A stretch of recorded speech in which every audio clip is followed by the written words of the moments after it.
the Arakan army continues to commit serious violations of international humanitarian law, including war crimes against Rohingya civilians. The research was conducted by 10 Rohingya researchers, including one coordinator. They have altogether 370 individuals from different demographics and backgrounds participate in the study. The research used both quantitative surveys and in-depth interviews to gather information.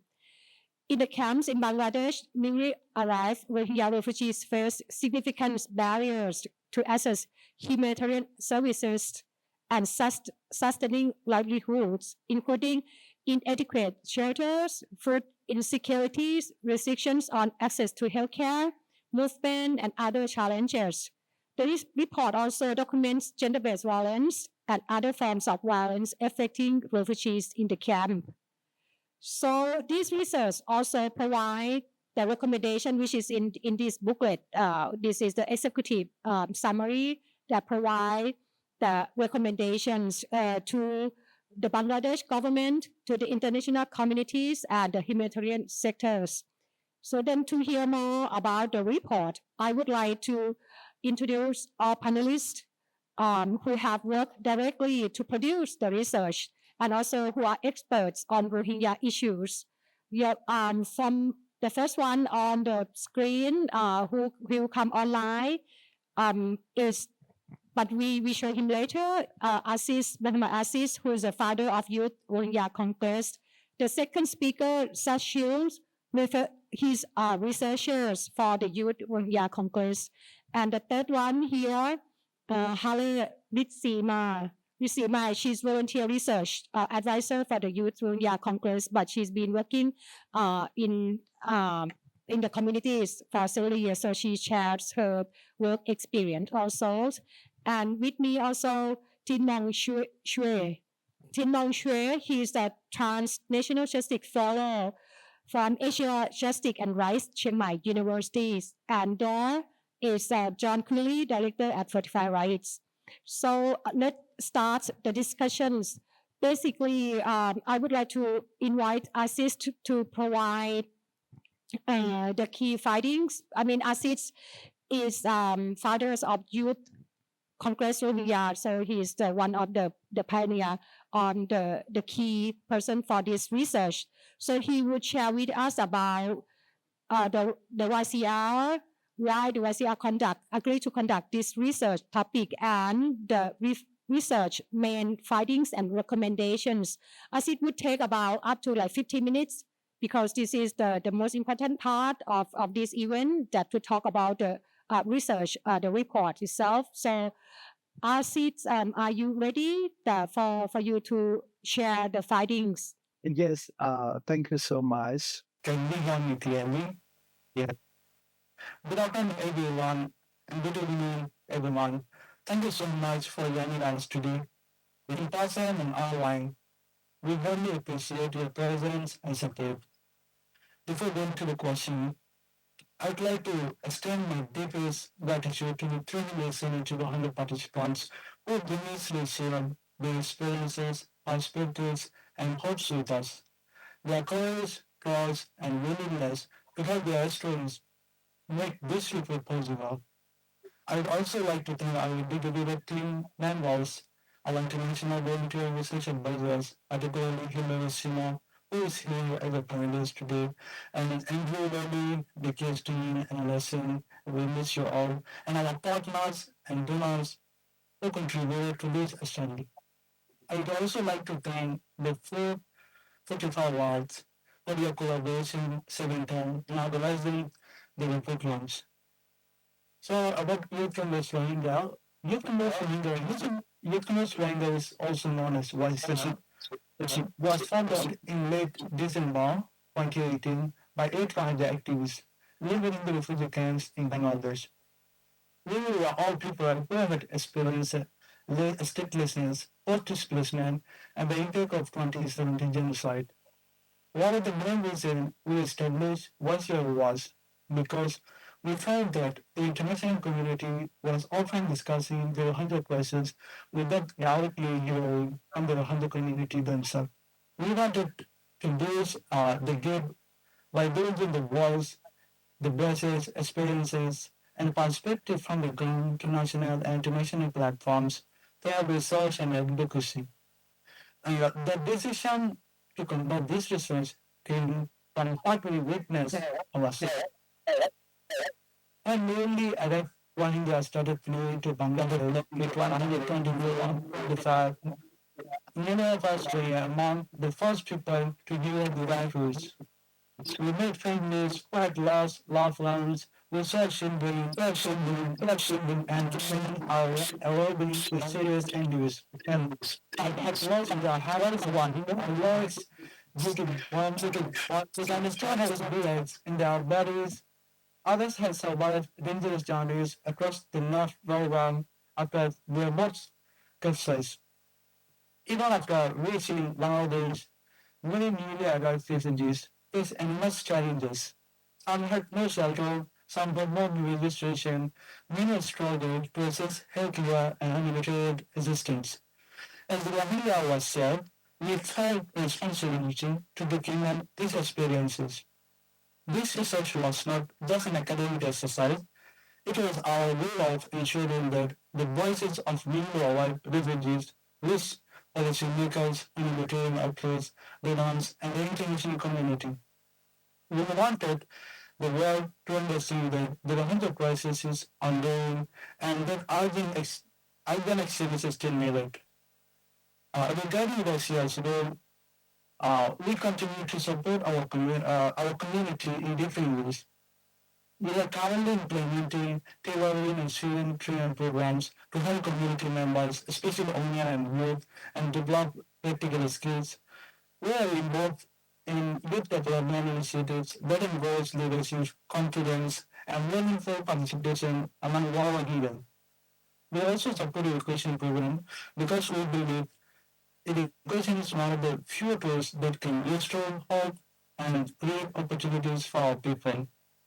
In addition, Russia engages in research, advocacy, and community outreach to ensure that vulnerable voices are represented in discussing that affect our future.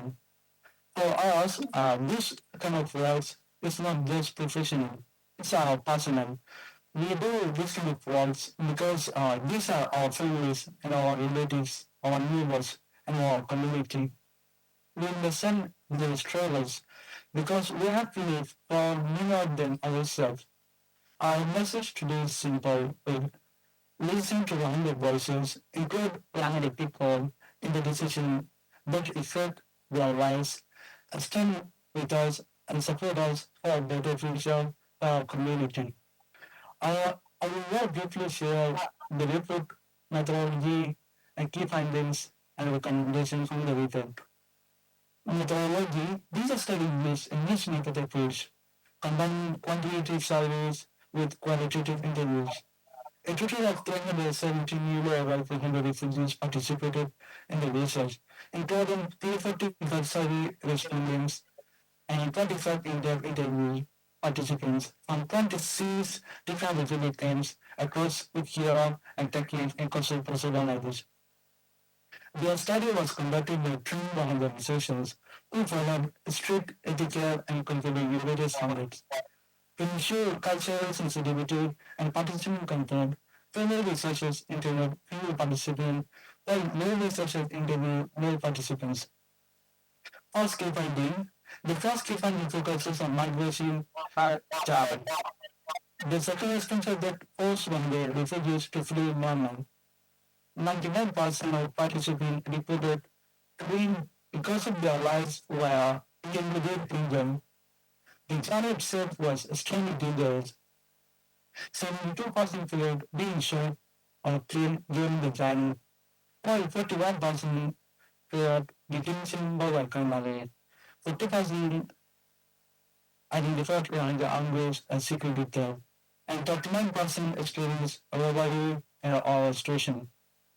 Upon arriving the Bangladesh program, and the 3.5% feared arrest or payback.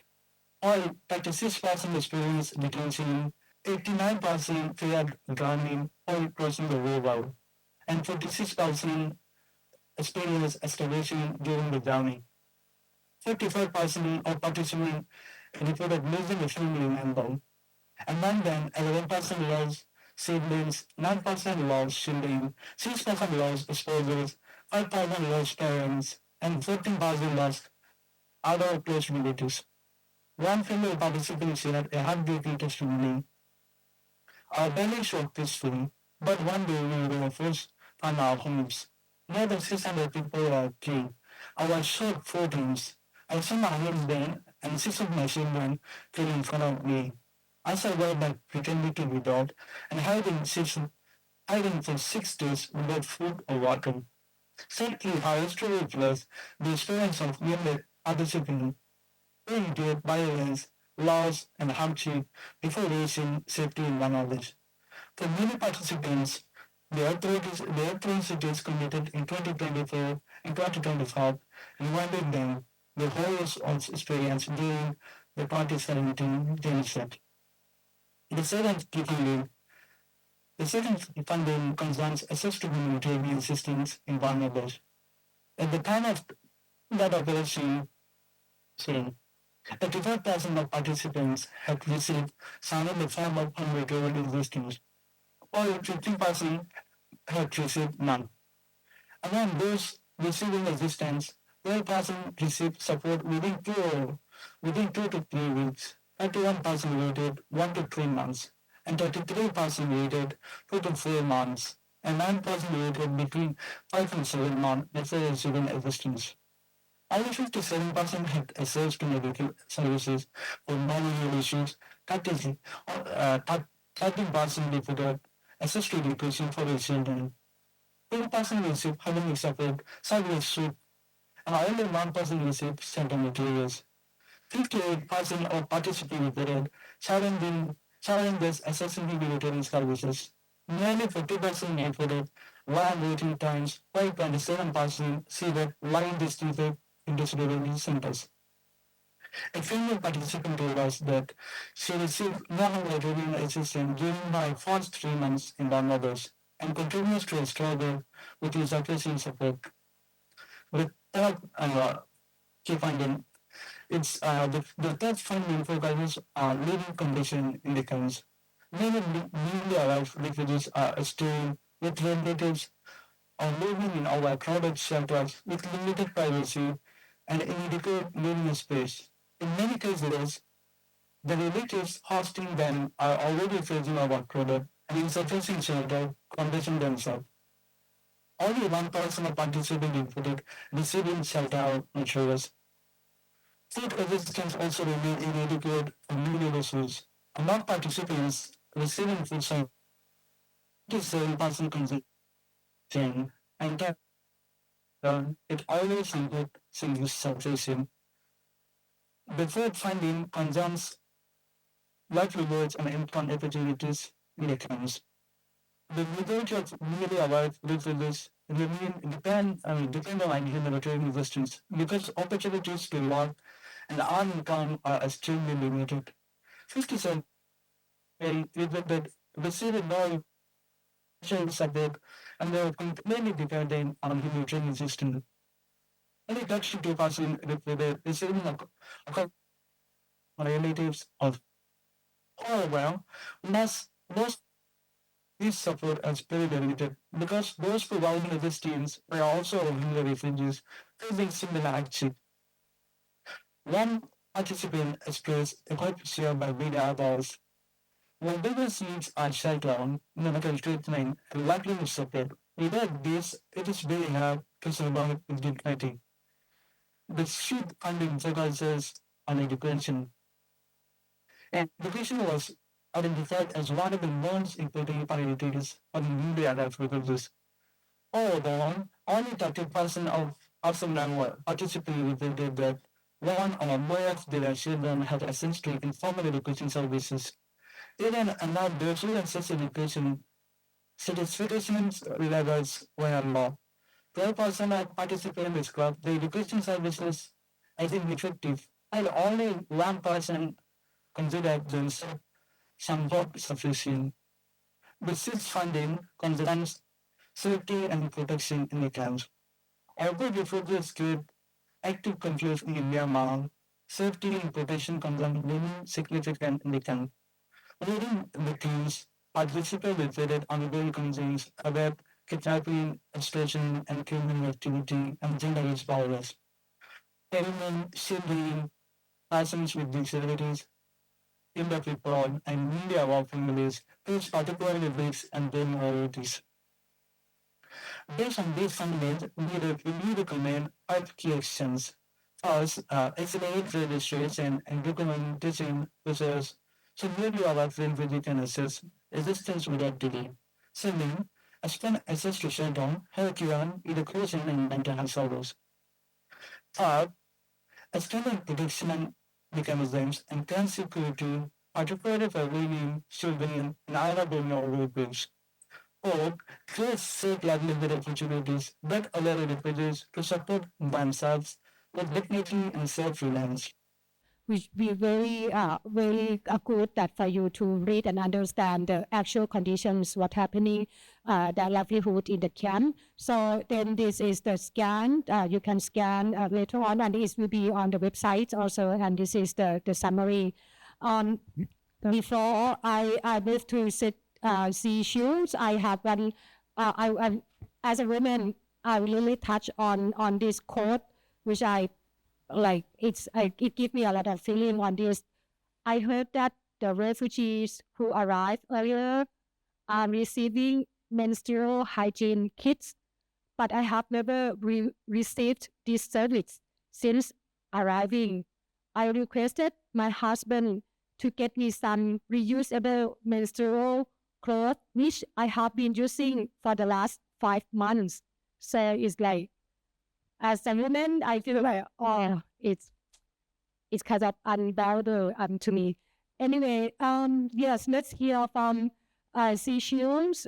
He is also key researchers. Seychelles, could you share with us how the report was conducted, the challenges, and how you lead the research team? Good afternoon, everyone. Thank you very much. We really appreciate you for joining us today in person and online. I will start as the research lead for this report. I worked closely with our research team throughout the entire process, from developing the research framework and methodology to overseeing data collection, analysis, and preparations of the final report. With all including team of researchers, advisors, and donors, as well as community members, we could make this work possible to do. I'm really honored to be part of today's launch. My was about the start before the online what the audiences was like for our team. This report was developed through a participatory research process.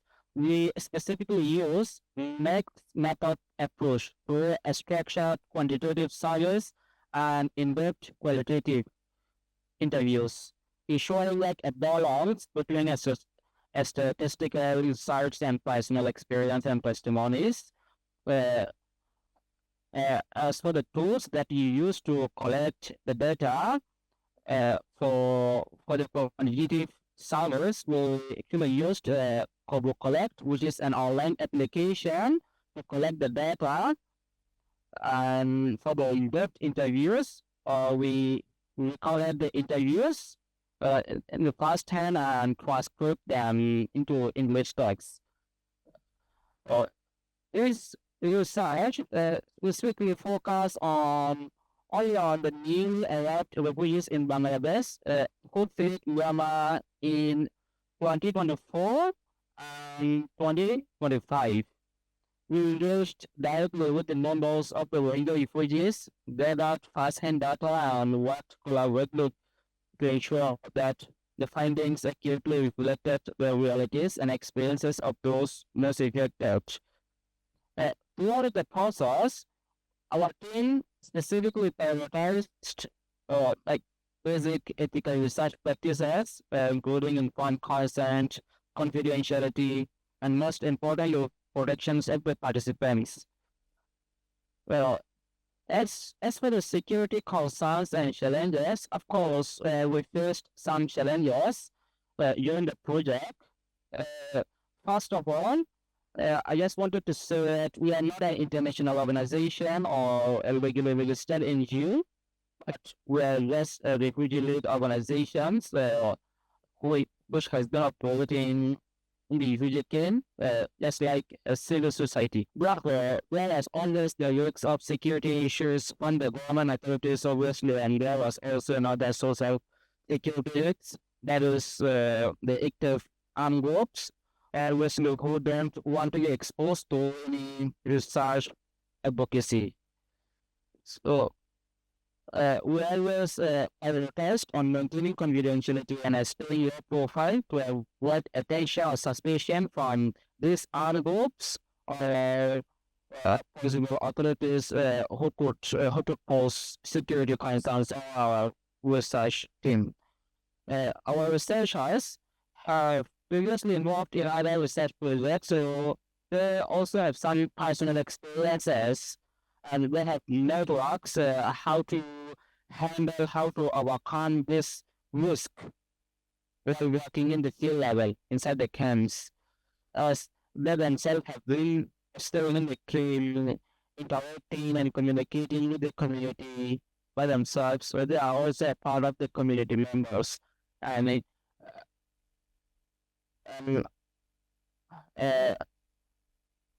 our researchers are still engaged with working in different parts of the camps, like with their network and familiarity and experiences. It actually decreased the risk of chronic and sensitivity issue between the participants and researchers.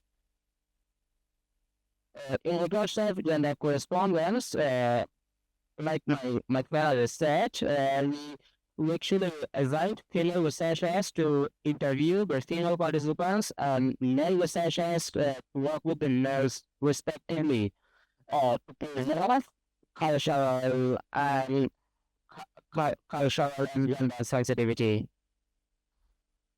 One more thing, one I personally liked was working alongside a dedicated research team that brought diverse skills, perspectives, and a deep commitment to community-centered research, like community-based participatory research, which was really inspiring for me to see researchers and community members and well as collaborate so closely to produce evidence that not only document challenges or extraterrestrials, but also highlights community voices, aspirations, and their sufferings.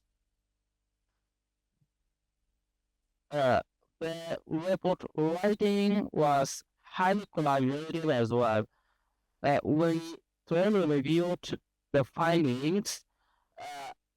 We discussed the specific findings within the team to ensure accuracy, credibility, and relevance. This collective efforts actually specify both the quality of the research and the recommendations presented in this report. While this project demonstrated an importance of community-centered research, community-led research, and of creating a space for the effective communities to share their experiences, perspectives in their own voices, in their own spaces. Thank you very much. Okay.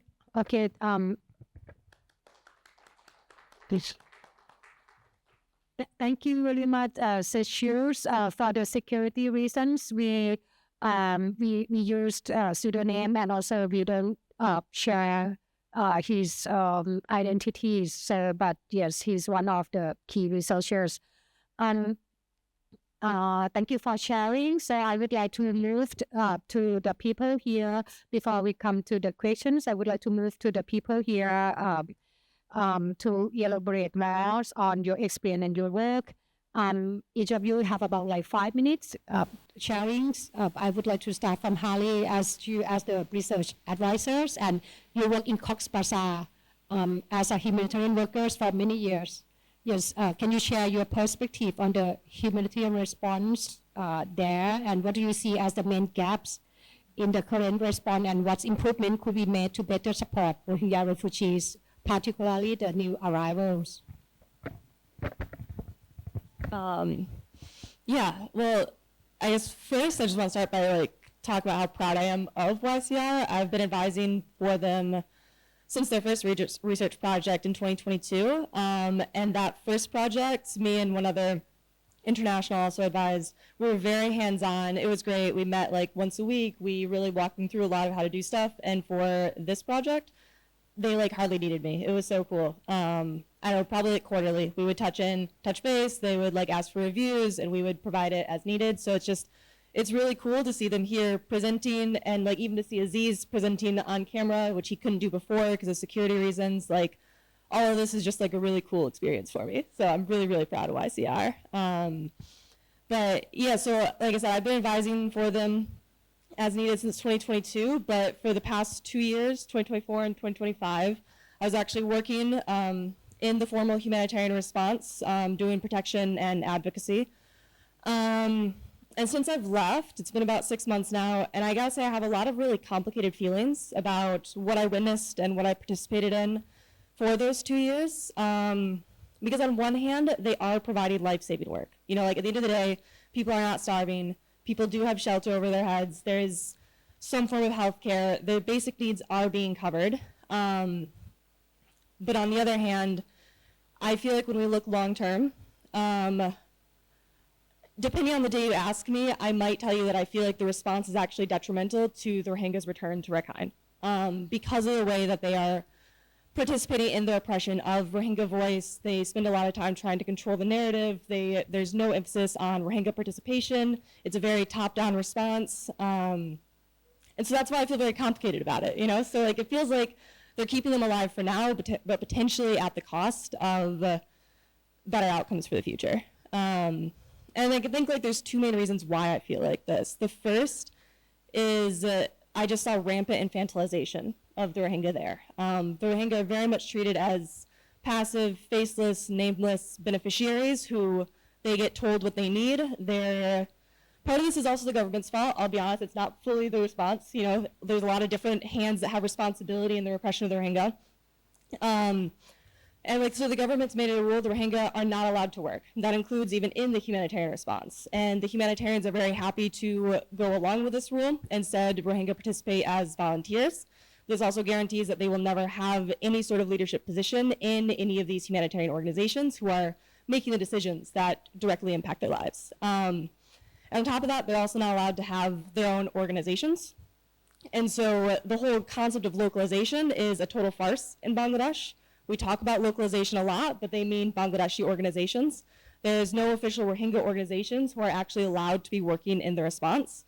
So organizations like YCR tend to have to work very underground, very undercover, which obviously makes it quite difficult to work for your community. And the humanitarian response just does very little to actually recognize the agency of the refugees that they say they're trying to help. But I think the second part, and to me that feels bigger, is there's a lot of actors who are trying to control the narrative at the cost of Rohingya actually speaking out for themselves, which is another reason why I think stuff like this is very, very cool, because it's so needed. And that includes the government of Bangladesh, that includes the humanitarian response. There's a lot of competing narratives, and everyone wants their narrative to be there, rather than actually facing reality, listening to the Rohingya, and trying to understand what the reality is on the ground and what the truth really is. Instead, there's really an emphasis on controlling the space. And the government does this by controlling civil society. They've made efforts to manufacture civil society, to repress civil society. And then where I feel like I felt very disappointed in the humanitarian response is that we were very happy to enforce the government restrictions that repress civil society. Like I mentioned earlier, Rohingya can't have organizations. And so I was doing some research on this at the very end of my time there, and we received numerous reports of Rohingya volunteers in the response who their supervisor found out that they were part of a civil society organization and they were either let go of their job or told that they had to resign if they wanted to keep their job or experience like discriminatory treatment after. There's also reports of humanitarians finding out that a civil society organization was like holding an event in the camp or trying to do some activities, and then they would go and tell the authorities and the authorities would shut it down. So there's just things like that where I feel like we didn't have to do. You know, we could have just pretended not to see it and allowed Rohingya to like do their thing, like at a minimum. But then on top of that, I feel like there was a lot of effort to really make sure that our image of the camps was what the public saw. One example of this is, so I was working in the protection sector, and in 2024, when violence in the camps was very, very bad between different competing armed groups, we spent 6 months debating whether they were armed groups or something else, and ultimately decided that the response would not call them armed groups. They would still instead call them organized groups, which, in my opinion, completely obfuscated the severity of the situation in the camps. And anyone who was an outsider, who was not familiar with what was really going on, would hear that and completely underestimate and just not understand the reality on the ground. And so there's quite a few examples of that where we weren't necessarily we weren't lying, but I would say there was a lot of facts being omitted, and there was a lot of twisting of language to present a certain image that really wasn't quite correct either. And I really feel like this came at the cost of the Rohingya actually being able to voice what was really happening and being in solidarity with them by just acknowledging the reality that they were facing. So yeah, I guess like I think if humanitarians, especially humanitarians in the Rohingya response, really want to be taking a rights-based and dignified approach to humanitarian aid, first, I think we need to change our mindset about seeing Rohingya as beneficiaries. You know, they actually need to be seen as partners with agency, partners who know what's best for their life and work together as equals rather than just telling them what's needed. And then I think second, there needs to be a commitment to actually speaking truthfully. Like, that doesn't have to be condemnation. Sometimes I wish there was condemnation, but at a minimum, we can at least say what we're seeing rather than trying to cover it up and think about all the strategic political ways that we can use this for our aim. So that's it. Thank you. Okay. Yeah, that's. I mean, that's good from your perspective to see, like, from the experience, like that. They are being treated as the beneficiaries. Sorry about that. I think for those who have been working on the refugee issue, I think if you talk to refugees what they want to do or what they want to be in the future, almost 100% they want to go home, but they can't do it because, and in this research also there's a big percentage that they want to go home, but the home is not safe enough or they have no home anymore. So that's the issues. After Harley, I would like to hear from the Tim Mongshul. Yes, from your perspective, because your research, you work on, part of your research is on Rohingya issues also, but your research basically focus on Rohingya displacement, statelessness, refugee governance, transitional justice, citizenship exclusions, and human rights in Southeast Asia. So can you share your view on the situation of Rohingya refugees in camps in Bangladesh? Do you foresee any positive change for Rohingya communities amid the civil war between the Myanmar military and Arakan army, and the Rohingya people are trapped in the middle? What do you think of all this from the Myanmar perspective? Yeah. Oh, thank you very much. Firstly, Assalamu alaikum on all the peace on you. I live and work in over 6 years in the Mount Rocky down in Sydney for my professional way. So when you're talking about the human rights or the statelessness, you have to be not only the theoretical perspectives, because after the 2021 coup, a lot of the Myanmar people have the suffering from those kind of the statelessness and translocation and everything. That is called like how we understand about that. After the coup in the Rakhine states, we have a lot of the conflict between the Arakan armies and military junta, the militaries, Myanmar military junta. That is a problem of the mass, another way for the migration to the Bangladesh. Assuring. Currently, Mount and the Bodhi most of the Rakhine state was controlled by the Arakan army. So the problem is not only like a bipolar state of the country. This is like a multipolar discussion need to be doing among the states. And also Rohingya issue is not only in the Bangladesh and Myanmar, Burma issue. That has become a regional issue in the South Asia.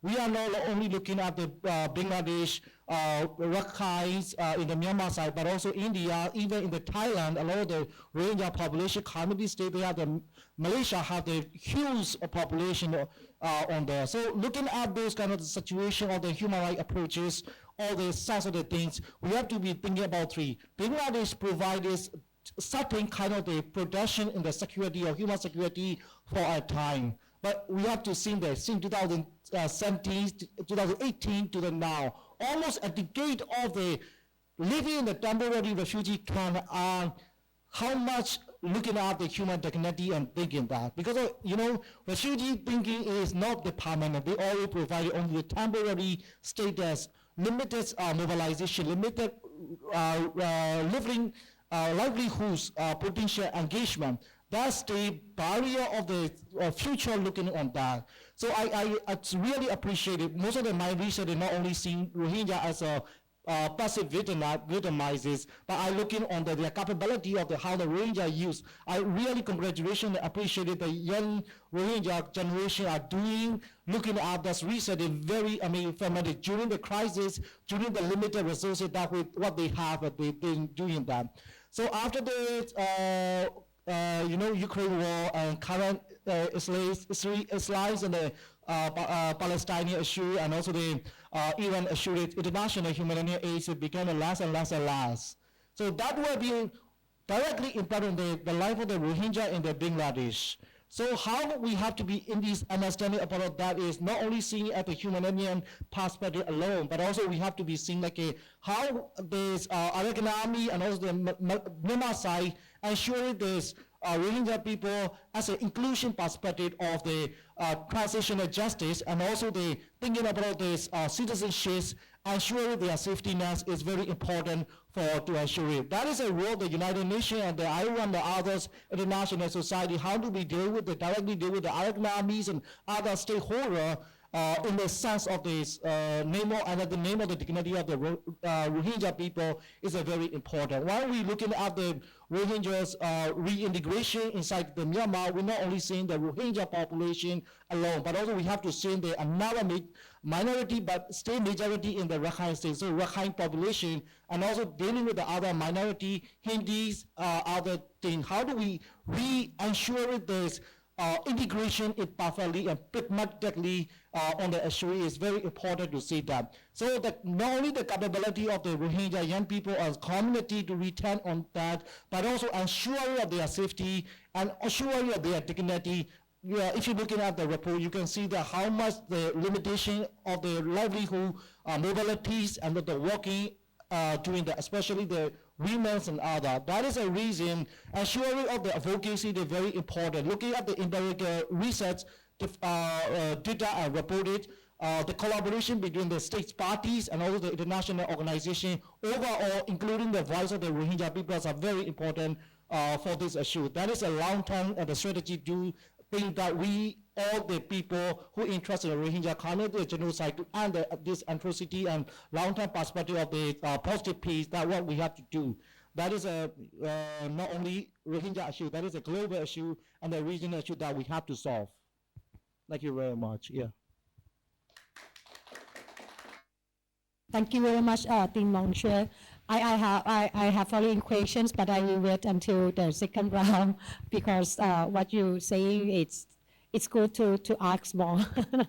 Okay, now let's look at the bigger perspective at John Quinley, because John is working at 45 Rights, who is working on at the international levels in terms of advanced accountabilities for the mass atrocity crimes. The Rohingya continue to flee Myanmar and seek refuge in Cox's Bazar due to ongoing human rights violations and abuse committed by the Myanmar military juntas and the armed groups in Rakhine State. John has been working, investigate a lot on the situations, and not only on Rohingya, but in other parts, and also in Bangladesh. So, John, what measures are needed to address the root cause of the crisis, ensure accountability for ongoing atrocity crimes, and bring an end to the genocide against the Rohingya? It's big questions, but it's your work, John. Thank you, PA. It's an honor to be on the panel. Thank you, Aziz and YCR, for allowing us to sit with you. You're doing amazing work, so thank you so much. Thank you, everyone else, for joining as well. Firstly, as an investigator and researcher, I want to say how robust the YCR report is. It's very in-depth. It's very rigorous. I would encourage everyone here to read it. They did an amazing job. Photo Rights is an international organization, and we try our best to come alongside Myanmar colleagues and support them in their work. So our job is to accompany Myanmar people in trying to end the ongoing atrocities in the country. I'll focus my remarks mostly on the root causes that caused the crisis and that continue to cause the ongoing displacement of Rohingya into Cox's Bazar. The root causes of the crisis really lie on the systematic discrimination and persecution and denial of citizenship and nationality of Rohingya people.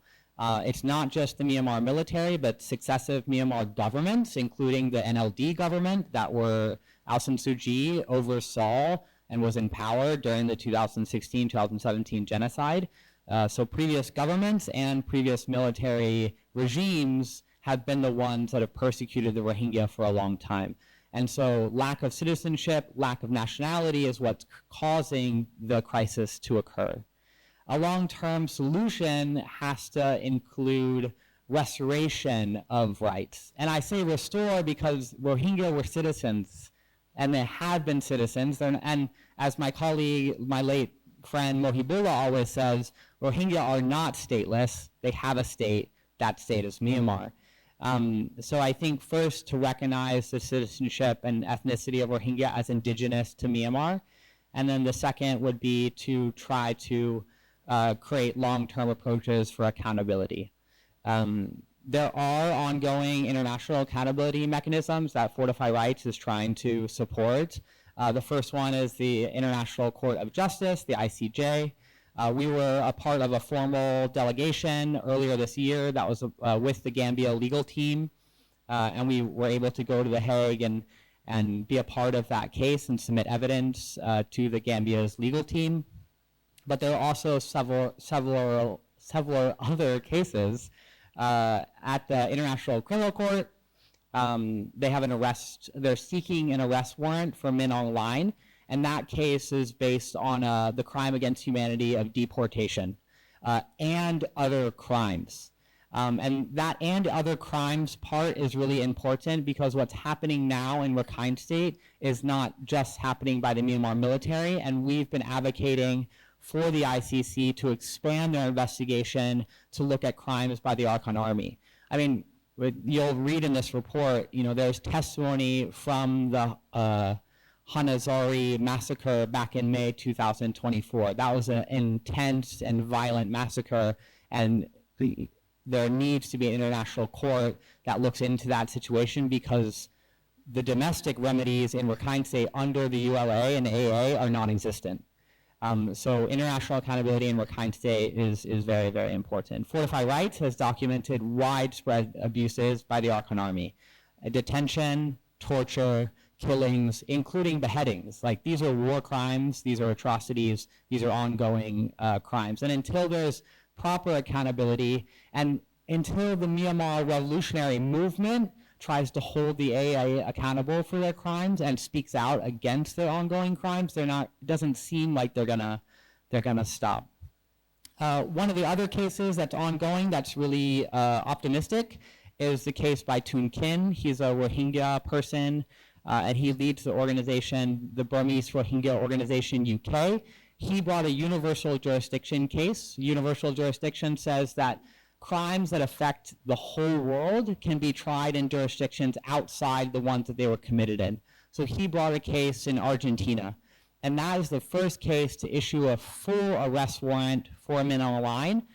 Whether Min Aung Hlaing is arrested or not, I think it's a huge symbolic thing that a Rohingya person was the first one to get a proper arrest warrant issued for Min Aung Hlaing. And that's not just for the Rohingya, that's for all Myanmar people, because Min Aung Hlaing is committing atrocities across the whole country. Karenni State, Babo, Karen, other places. And I think there's other universal jurisdiction cases that are trying to prop up in other places, and those cases are very important. And in places like Syria, in other wars and crimes, universal jurisdiction have really led the fight for accountability. So we hope to see more of those happening in Myanmar. And then just finally, I want to talk about domestic accountability.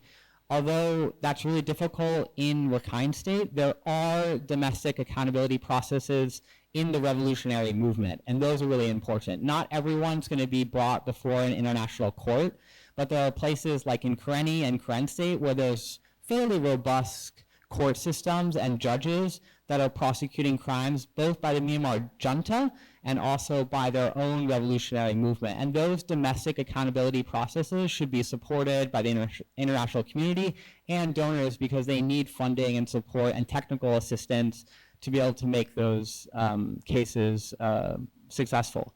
So I just wanted to recognize that I think we need more support for those domestic remedies outside the Myanmar junta, but are part of the revolutionary movement.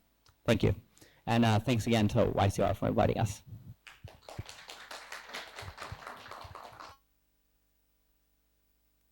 Thank you very much, John. I think we can come back for the second round of each of you as on your role. But before that, before we go to the questions, we will receive the questions. But the YCR also produced the short video about the reports. I think we're going to show the video now. Yes, here and online. The 27th circumstances, the resort cities were citizens of the Rohingya at serious risk of violence and exploitation. Those who fled braved grave danger of robberies and even death during journeying to cross the river border. However, their arrival in the refugee camps in Bangladesh does not guarantee their safety or proper asylum. Hostile conditions, exploitation, and other risk problems in the camps also put up barriers and hardships for the new arrivals. Left alone by the international community, the Rohingya themselves have documented their struggles and experiences. This is Artha's story. Our village was peaceful, but one day we will arise from your hills.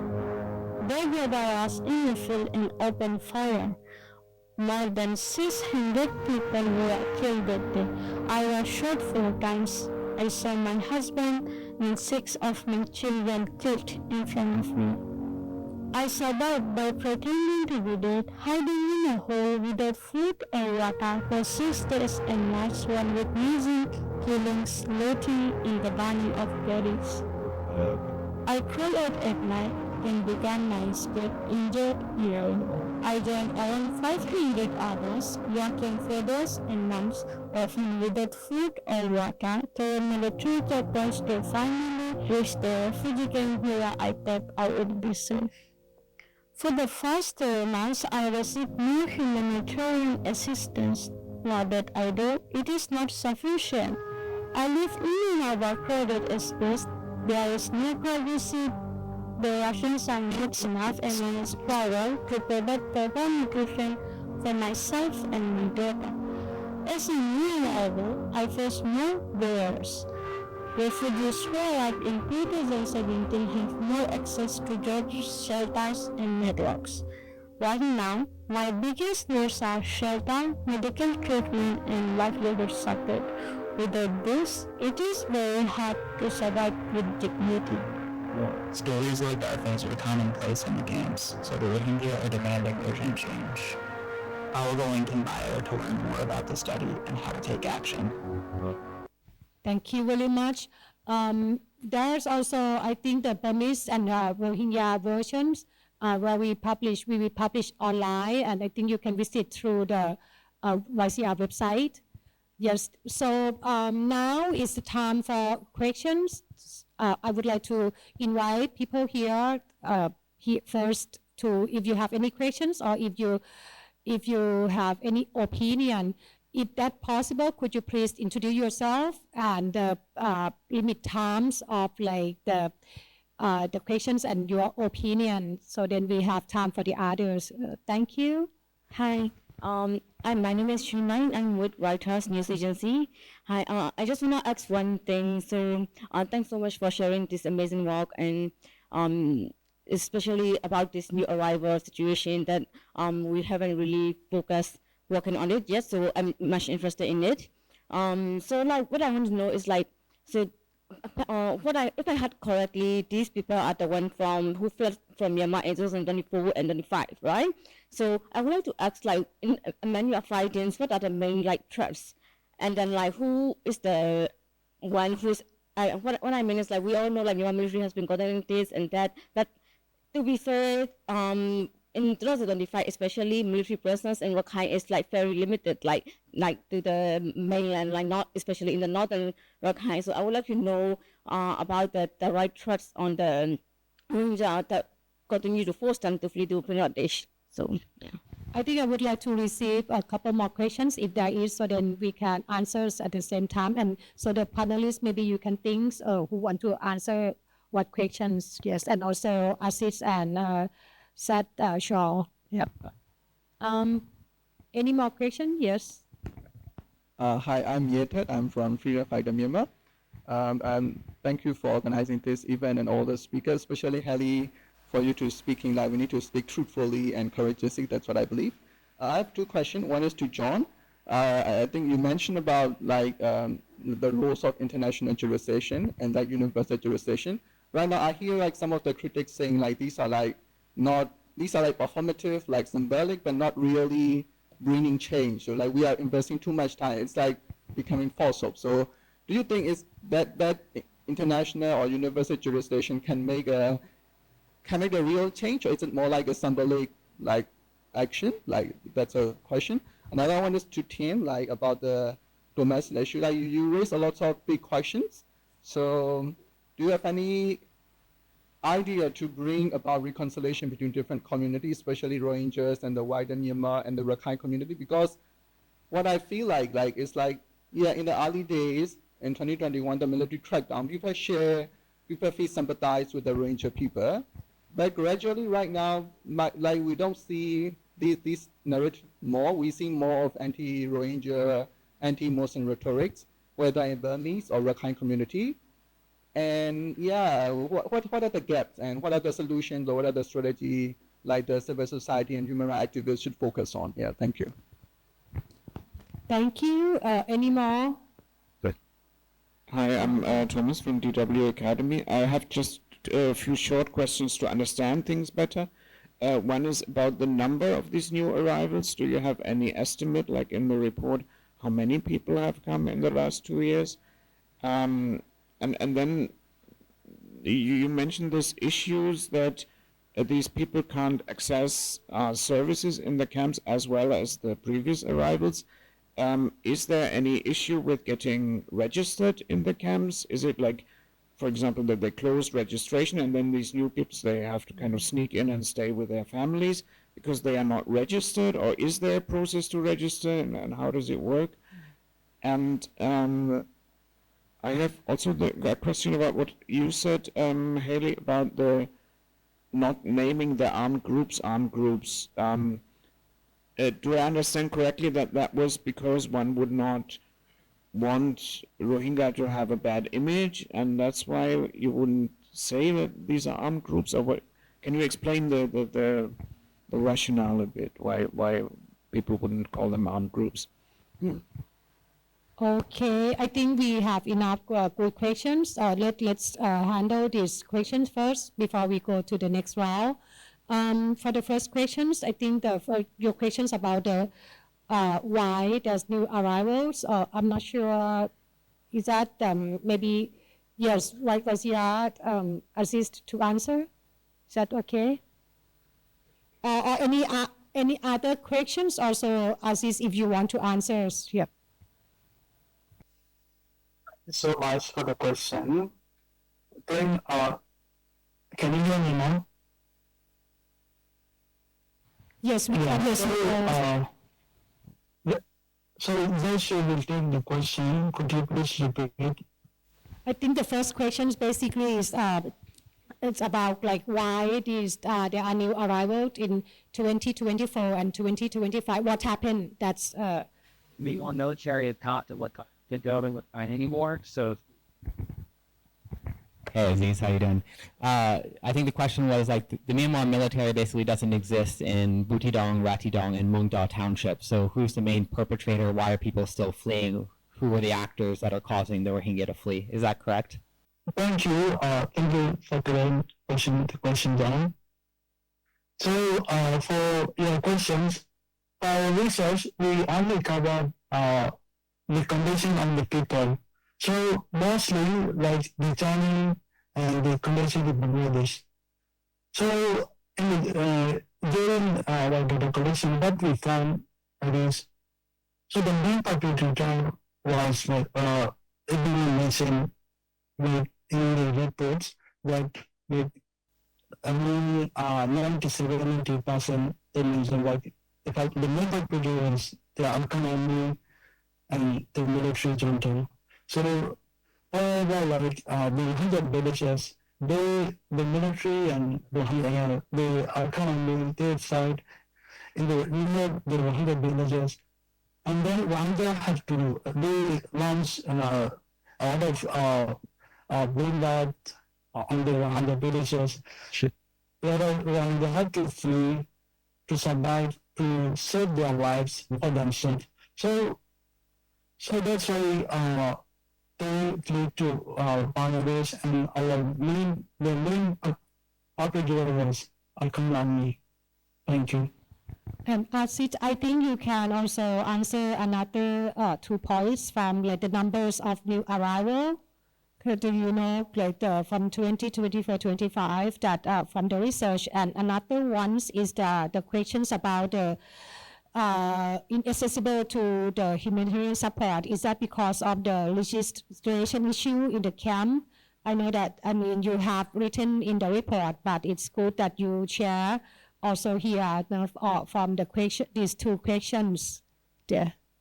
So for actual data, like when we were collecting the collections, and the people like they live everywhere with whoever their relatives lives, like in different camps, they move them. So for like to collect to know the exact numbers, it's difficult for us, and I think Ministry collected data. They mentioned something heavily response to this questions, and also for registration. Like for me, as example, I renewable. I can, and I have to in order to receive services from humanitarian agencies, we have to get the start first. So immediately research, it's completely difficult for females like new rebels. So they have to go and find themselves Nazis and have Nazis, so they have to give the village and have Nazi to the women. So it takes like a lot of difficult times like to install like their needs and to the services, and also some people even know that response, and those who were already given the militaries, the Nazis and the Nazis. And other to answer this question more clearly, I think Hedy can cover as she was in the camps during that time. I will ask this to Hedy and to show the number of the people and to show like this question.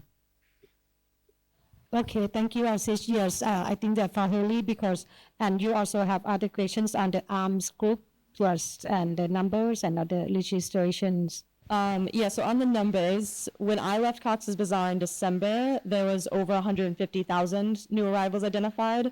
I've seen other numbers up to 180,000. However, it is difficult to know how many for sure, and part of this actually goes into your question about registration. The government of Bangladesh did not allow the UN to register any new arrivals. They had decided that their border was closed, and based on this closed border policy, if they allowed for registration with UNHCR in their minds, that was then saying, just kidding, our border is open. And so because of that, what the response was able to eventually get the government to agree to was basically a head count. It was called a biometric identification exercise, where refugees would have to give some of their biometrics, and they would get essentially a token that they could then use to receive humanitarian aid. However, there was a lot of gaps in their access to services via this token system. One reason, because it would usually be connected to the camp that they received, that they participated in the head count in. But as Aziz mentioned, people didn't really have their own shelters, and so they would stay with a family member in Camp 4, and then that shelter would get too crowded, tensions would get too high, family member would have to say, we're so sorry, you have to find a new place. They'd move to Camp 8, and now suddenly their token doesn't really work anymore. And it'd have to be a whole bureaucratic process to like transfer their location. So there's a lot of gaps in services just for simple things like that. But yeah, because of that, there also is very hard to know how many people are actually here, because it was a very informal counting system.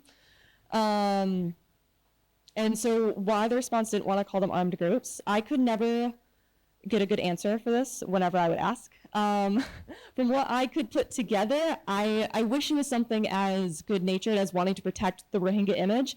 I really think it came down to access and concerns over not having access to the camps anymore, not being able to run their programs, because often what would come up in these conversations was concerns over the civilian and humanitarian character of the camps being compromised. And that if the civilian humanitarian character of the camps is compromised, then they no longer have access, which I also don't really understand that logic, because we work in a lot of places that don't have a civilian humanitarian character.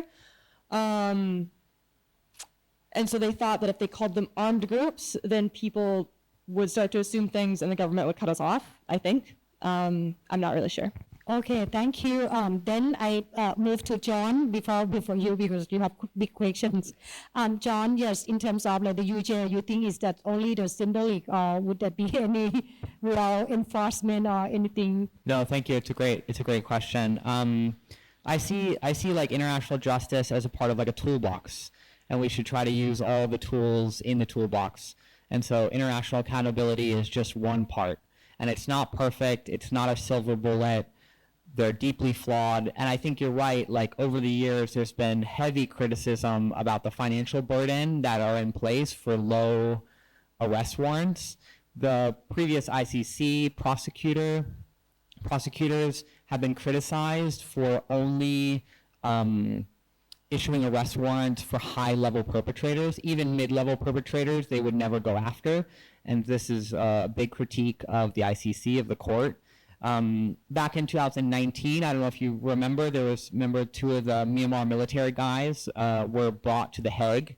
From our understanding, they're being used as insider witnesses, and so they're not even being prosecuted. But they were on film, under duress. They were captured by the AA under duress, on film, said that they committed egregious crimes, including sexual violence. They were interviewed later by the ICC, obviously in Bangladesh, along the border, and then the ICC made a judgment call to use them as insider witnesses instead of prosecute them as potential perpetrators.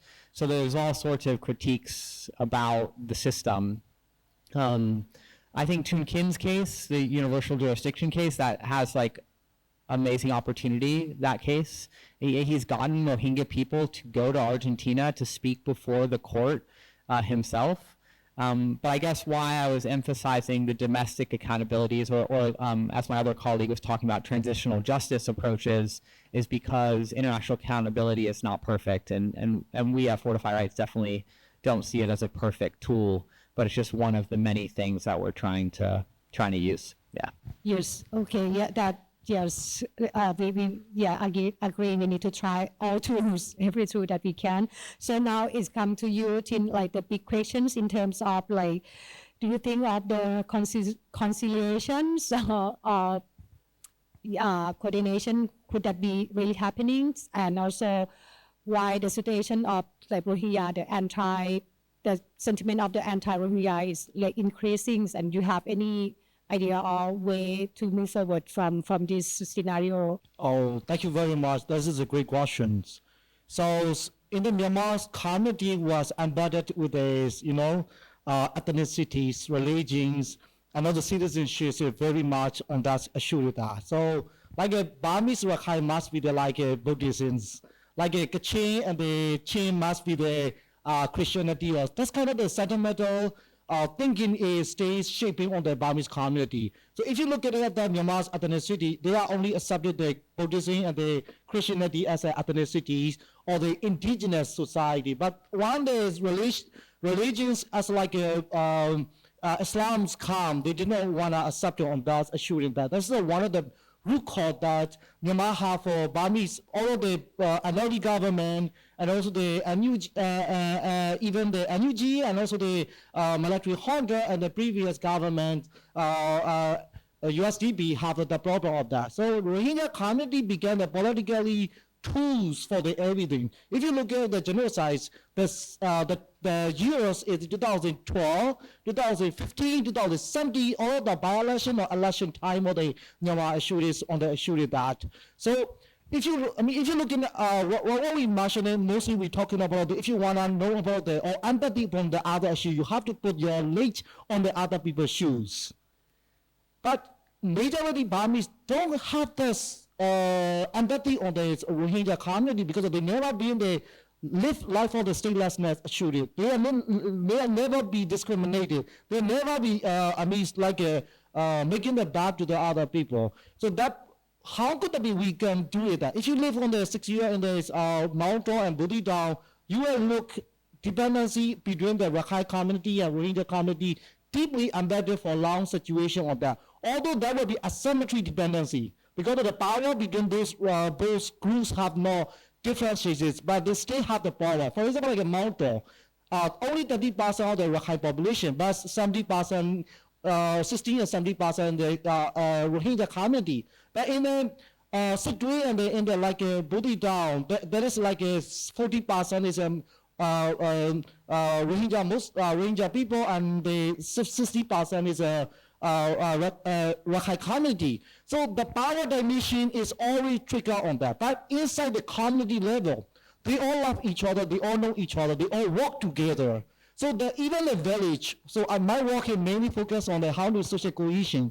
So in my project, I already the village near, we try to be collected 35% Rohingya people, 35% Rakhine people, and 30% minority, Hindis, Maramaji and Tak and the Mill and the other ethnicity who have the minority on that. So the matter is that they can work together, they can communicate it together. If there is not the political tools or the name of the ethnicity, religions, and identity do not come and intervene for that. So the power politics also very much associated with domestics because of, for example, like a Rohingya who get the citizenship, we call it Pinkat. They can travel back, they come to the Rangoon, but they cannot show the cut in the mountain. Because when they get this pink card and they when they travel, we have to show our pink card. A soldier who see the pink card, they said, "What kind of that's Rohingya? That's Bengali get that pink card? Are you stealing? Are you doing something? Are you rich?" So they even making the mockery and they making the discrimination directly against the people who get the Rohingya who get the pink card. So they still have the problem. My question is, integration is possible. The only one that is the citizenship awareness between those communities, understanding of tolerance of the diversities, international collaboration and communication between those kind of the communities is very important. Instead of we are fighting our identity, religions, and the ethnicity, but we are talking about the human security and equality and the freedom of movement and opportunity for all the public services, very important for a long-term peace and prosperity of the community integration.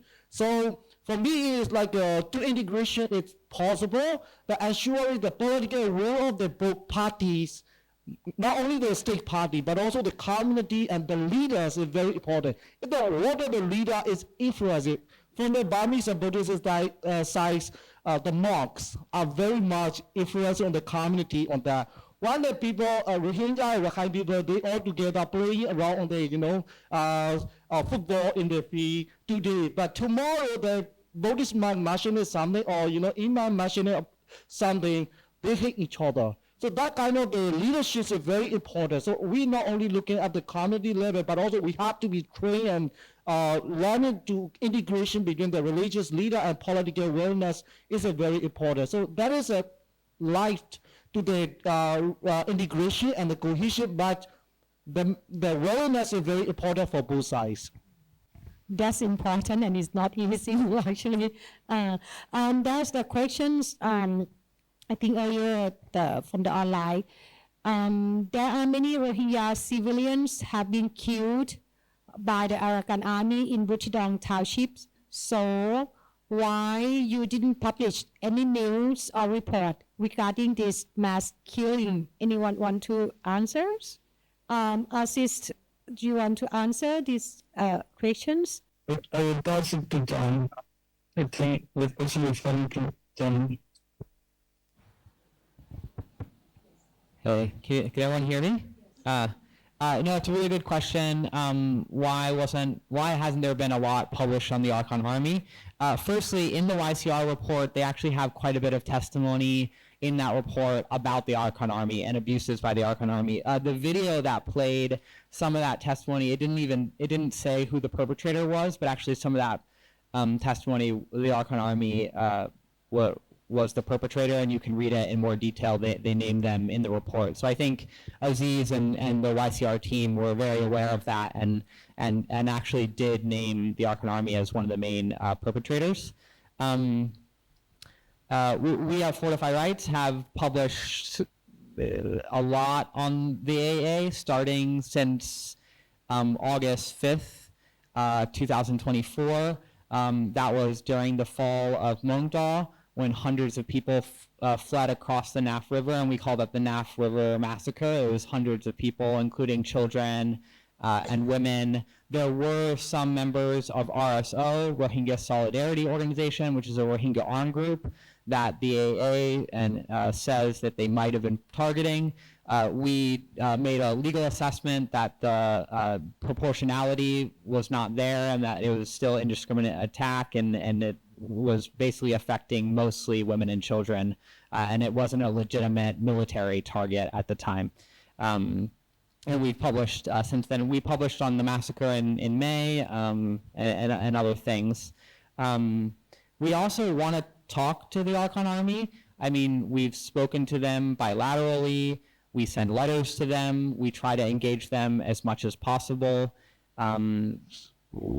But we decided as an organization to start speaking publicly about them after that August 5th massacre. So it obviously makes the relationship complicated, but our door is always open, and we're still trying to engage on a regular basis. There is still time to do the right thing, and even our Rohingya colleagues at Fortify Rights want to have engagement with the AA. They want leadership positions within the ULA. There's still time for the ULA to be able to respect the rights of Rohingya, and we continue to encourage Tun Mar Ayn and other people in leadership positions to try to have command and control over their troops. I mean, what the AA is doing for the broader revolution is just and righteous, and they've taken tons of territory and fought against the Myanmar military. Like, that's a real thing, and they've really supported the revolution in central Myanmar, Bago, Sagaing. They're doing a lot of work, but we just have continued to encourage them to stop abusing Rohingya. I just could see and follow up on this. That also goes back to my first question. Maybe you or Aziz, one of you can answer this. So what I want to know is these people who recently fled to Bangladesh from Myanmar, is it only the conflict the main cause, or I want to know what's there more like an organized target or organized crime against the Rohingya community from AA? Did you find any of this findings not only in this report, but been certified rescue, such as did you find AA specifically targeting Rohingya community, or is it just a consequence of the conflict between AA and Myanmar military? And also, the reason for these people to flee from Myanmar territory, is it only this AA military, or was there any contribution from the Rohingya armed groups like conscription or forced labor, or this kind of threats? So I want to know about like more threats the Rohingya are facing. Aziz, you want to go? This question will take the shoe. He said, go ahead. Maybe I'll answer a little bit, Aziz, and then do you want to keep going? I think you should answer too. On the conscription by Rohingya armed groups, you've had some of that 2024, 2025, particularly in 2025, and kind of mid-year leading up to the fall of Mongdal. So they were, we published on this, and there was witness testimony, survivor testimony, that RSO was working directly with the Myanmar military to bring people from Bangladesh into Myanmar to fight alongside the Myanmar military against the AA. I think International Crisis Group also published on this, so it's fairly widely covered. Late 2025, 2026, we don't see the same kind of junta collaboration with the Rohingya armed group. There's basically very little territory for RSO, ARSA, ARA to operate in northern Rakhine. There are incidences of skirmishes. There is recruitment in the refugee camps, but the fighting in Rakhine and Arkan related to the RSO and junta collaboration, that has, I think, subsided in a lot of ways. Aziz, do you have more to say on that? Not on the armed groups, but on other things? Yeah, okay. If not, actually in the report, there's one cause of the freeing, also the forced conscription that the people answers, but I can go to Tin. If you're looking at the Rohingya crisis, that's why I already mentioned about the politics. Why this ISO and the ASA go along with this military junta against this American army is another politics. If you look at the Ushu Ma, who used to be the representative of this Rohingya people in the 2010, he represented the USDP, the military backup on that.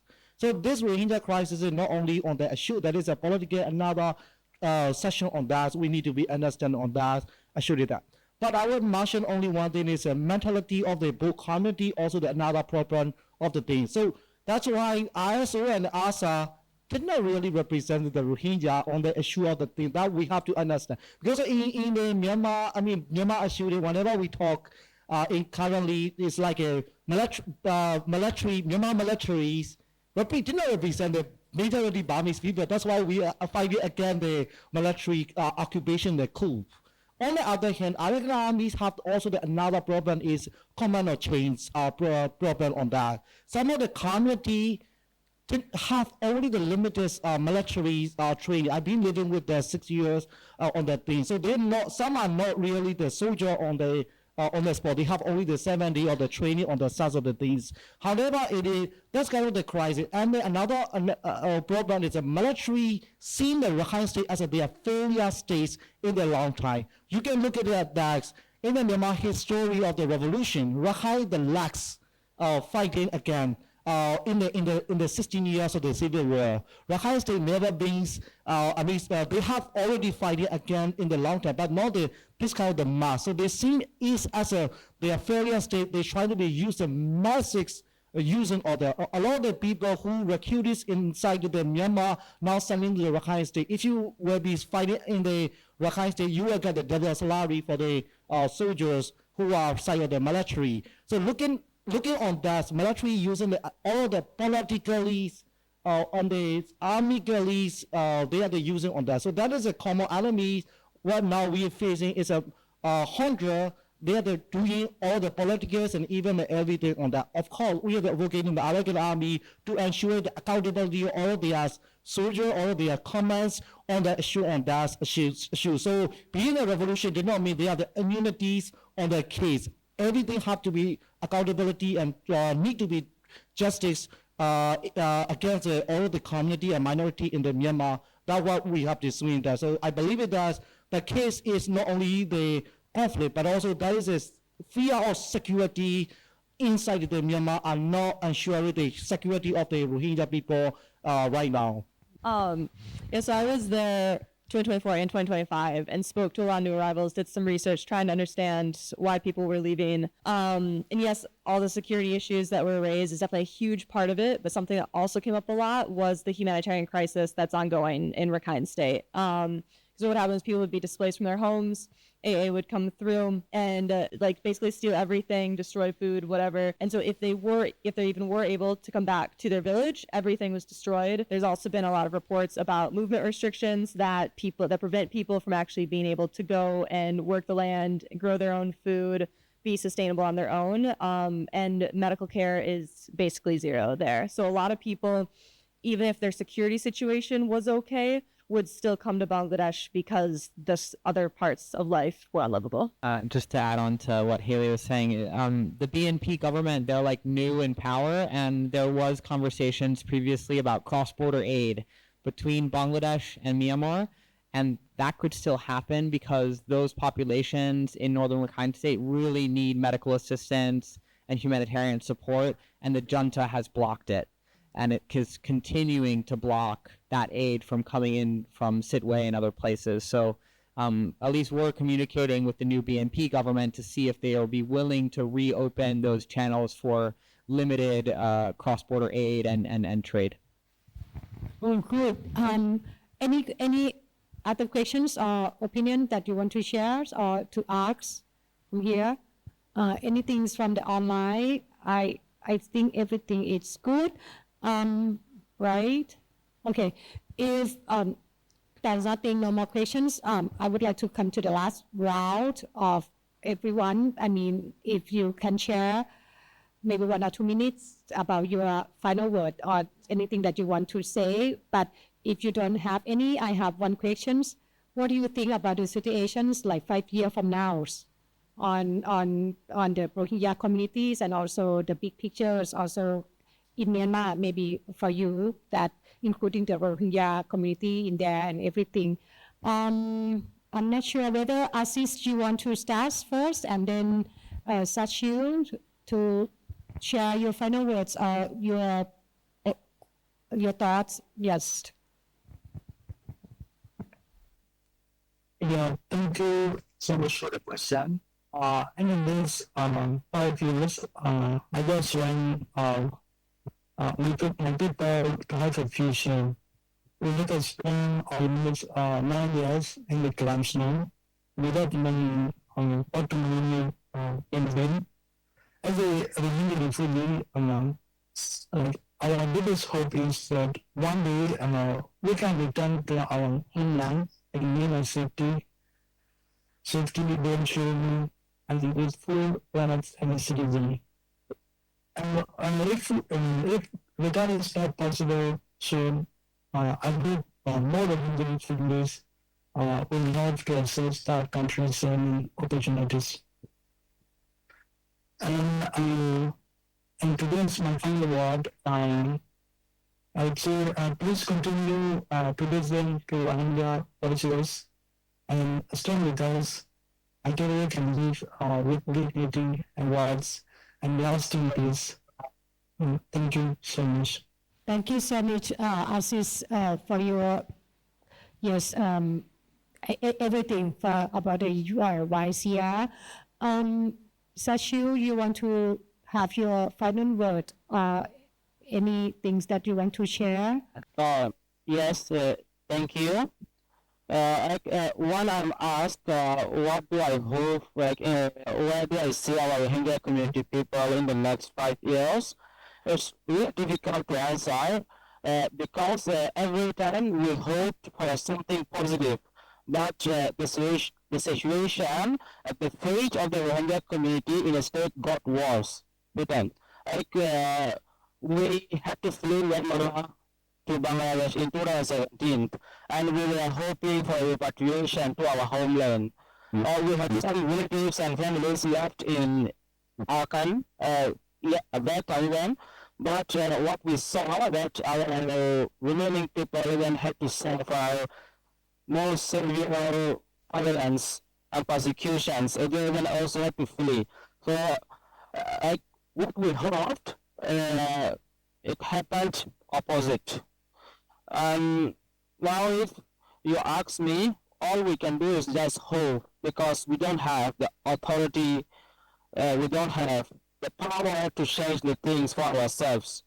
All we can do is to keep praying and keep hoping that something someday it will happen, that we will have the chance to return to our country with safety and security, with what we deserve. And as my final word, I just want to say that the crisis of the Rohingya community should not be forgotten because it has not been resolved yet. It is still ongoing. Thank you so much, Sechil. So then I would like to come to the panel here. I mean, yes, from your role and your perspective, like, yes, I think I would go to maybe for Hallie first and then John, and yeah. I guess thinking about 5 years from now, well, of course, like the hopeful answer is that the Rohingya will be able to be back in Rakhine State. I think the far more pragmatic answer is that I hope things in Bangladesh dramatically change so that there actually is space for Rohingya civil society and so that they can exercise their voice, and also so it's much easier for them to then participate more fully in Myanmar's revolution. I think Bangladesh has an incredible opportunity to foster that space for the Rohingya because that's ultimately what's needed for them to be able to go home. And I think that's also something that's very actionable that Bangladesh can do, and that the UN and the humanitarian response can support the Rohingya in. So that's what I hope that we see 5 years from now. Hello. Yeah, I guess for me, back in like the early, I think late 90s, early 2000s, a man named Noor Islam, a Rohingya political leader, went to Karen State and had negotiations with the KNU about involving the Rohingya in the broader revolution. Unfortunately, those negotiations never were super positive, and they were not included in the broader revolutionary movement at that time. I hope that there are negotiations happening now and dialogues happening now amongst Rohingya political leaders and revolutionary movements in Myanmar. I hope those go differently than the one that was in Karen State in the early days, and I hope that they're accepted broadly into state governance initiatives, broadly in the fight against the Myanmar junta, and broadly in the democratic movement in a like more robust way. I know all my Rohingya colleagues in the camps want to be a part of that movement. So then it's come to you as a part of the stakeholder, right? Like the, yes. The revolution takes over 5 years right now, and this Rohingya crisis is taking almost 1 decade. So I want to bring in that this Rohingya crisis, I mean, how long the revolution will take, however it is, Rohingya crisis have to, must solve in the long term of the revolution. So NUGs and other revolution, I have no hope for the military junta because they have no genuine thing. But from the opposition side, the NUG, including the American army, have the genuine political will to solve the problem as much as possible. Is very important of the inclusion of cohesion and also the sharing power in the Rakhine State. I believe it there's all the people, don't forget the Rohingya crisis as one of these crises that happened in the 1 million Rohingya people who live in around the world in the Bangladesh, inside the Myanmar, as a statelessness, as a people who are suffering the barren for the 1 decade is really, really suffering on that. So to solve that program, please collaborate this and please join together and ensure there are human security mass on the things, and they have to be solved, and they have to be supported, and they have to be collaborated as much as possible. And I believe that one day our fellow, my brother Rohingya people will come back to their homeland with safety and the love. Thank you so much, and it's all important. And thank you, everyone. I think this event is one of a lot of steps, but we walk one step already. I mean, we don't, this is not the first step. We have been walking several steps, but there still be a lot more to achieve of the goal that we all dream of. And the good thing is that we are here, we are from different perspectives and different roles, and we try our best to support each other. But the most important is the YCR team themselves, that they stand, what they call stand up to say that this is what happened to me, this is my story, this, as the human, as the, what we call the humankind, that all we together, we are all human in this global.